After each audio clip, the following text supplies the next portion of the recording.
देवरी गांव में बसा मां देवरी मंदिर आस्था और परंपरा का प्रतीक है। पीढ़ियों से आदिवासी समुदाय इस पवित्र स्थान की पूजा करते आ रहे हैं। वे एक साधारण पत्थर की पूजा करते थे, जिसे स्थानीय मुंडारी भाषा में देवरी डिरी कहा जाता है। यह पत्थर प्रकृति की शक्ति का प्रतीक, उनकी देवी थी, उनकी मां देवरी। उनके अनुष्ठान, उनके पुजारियों पाहन के नेतृत्व में भूमि और उनके पूर्वजों की मान्यताओं से गहराई से जुड़े थे। हवा उनके ढोल की गूंज से गूंजती थी, उनके मंत्र रसलते पत्तों के साथ एक सुरीला मिश्रण बनाते थे। रांची, झारखंड से लगभग 65 किलोमीटर दूर यह मंदिर सिर्फ पूजा स्थल से कहीं अधिक था। यह उनके समुदाय का केंद्र था, एक ऐसा स्थान जहां उनके पूर्वजों को याद किया जाता था और प्रकृति के साथ उनके बंधन का जश्न मनाया जाता था। जीवन ऋतुओं के इर्द गिर्द घूमता था और मंदिर उनके कृषि कैलेंडर में महत्वपूर्ण घटनाओं को चिह्नित करता था। अच्छी फसल और अपने परिवारों की भलाई के लिए प्रसाद चढ़ाया जाता था, प्रार्थनाएं की जाती थीं और आशीर्वाद मांगा जाता था। हालांकि देवरी में बदलाव की हवाएं चलने लगीं। ब्राह्मण पुजारियों के आगमन ने मंदिर के इतिहास में एक महत्वपूर्ण मोड़ ला दिया। मंगलवार को उन्हें अनुष्ठान करने की अनुमति देने वाली एक छोटी सी रियायत के रूप में जो शुरू हुआ, वह धीरे धीरे एक अधिक स्थायी उपस्थिति में विकसित हुआ। सदियों से पूजा का विषय रहा वह सादा पत्थर बदल गया। इसे 16 भुजाओं वाली एक मूर्ति में तराशा गया, जो हिंदू देवी दुर्गा से मिलती जुलती थी। पत्थर पूजा से मूर्ति पूजा में इस बदलाव ने आदिवासी समुदायों में बेचैनी पैदा कर दी।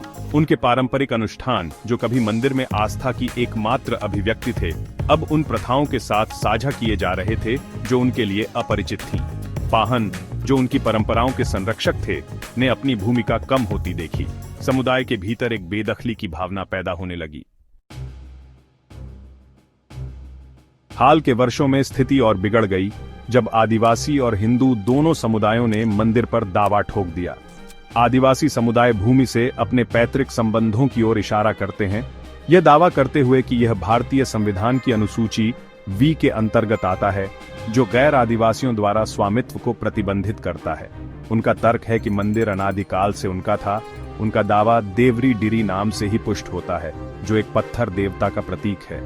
हालांकि हिंदू समुदाय 1932 के भूमि रिकॉर्ड प्रस्तुत करता है, जो एक ब्राह्मण पुजारी चमरू पांडा के नाम पर भूमि पंजीकृत दिखाते हैं। वे एक ऐसी कहानी प्रस्तुत करते हैं जो मंदिर के इतिहास को हिंदू पौराणिक कथाओं से जोड़ती है, यह दावा करते हुए कि इसकी उत्पत्ति 10वीं शताब्दी में हुई थी।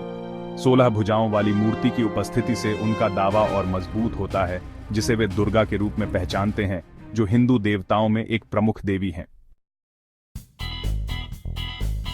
मां देवरी मंदिर एक चौराहे पर खड़ा है, जो परंपरा और परिवर्तन की धाराओं के बीच फंसा हुआ है। दावों और प्रतिदावों से प्रेरित यह विवाद पहचान, स्वामित्व और स्वदेशी संस्कृतियों के संरक्षण के बारे में एक बड़ी बहस को उजागर करता है। आगे के रास्ते के लिए संवेदनशीलता और आदिवासी समुदायों द्वारा सामना किए गए ऐतिहासिक अन्याय को स्वीकार करने की इच्छा की आवश्यकता है। एक समाधान एक सामंजस्यपूर्ण संतुलन खोजने में निहित है, जो दोनों समुदायों की मान्यताओं और प्रथाओं का सम्मान करता है। मंदिर का सह प्रबंधन आदिवासी और हिंदू दोनों नेताओं का प्रतिनिधित्व सुनिश्चित करना सही दिशा में एक कदम हो सकता है।